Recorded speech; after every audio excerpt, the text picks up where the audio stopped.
murashaax guuleed yuusuf iidaan oo u tartamaya golaha wakiilada Somaliland ayaa saaka kormeer ku sameeyay goobaha kaadh qaadashada oo ay ka socoto isagoo ugu baaqay bulshadana inay qaataan kaadhka waxaanu yiri bismillaahir rahmaanir rahiim inkastoo saaka goobo badan oo ciladay ay ka jirtay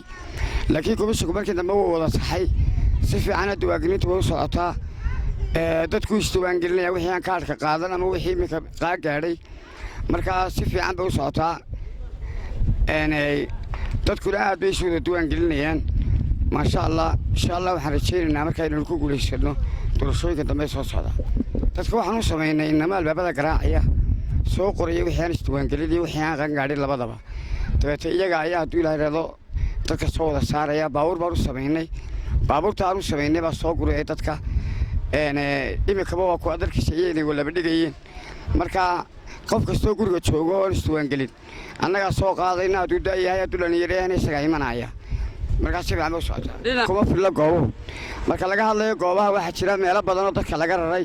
sida goobta birjeex oo kale oo loo raray qalax hal sanduuq wali lama geynin waxaana ka mid tahay meelaha dadku ay ka cabanayaan dad badan oo 2500 ka badan oo qof ay iska diwangeliyay marka waa goobaha loo baahan yahay loo kordhiyo maxay ahayd sanaadiiqda ay komishanku ku kordhiyaan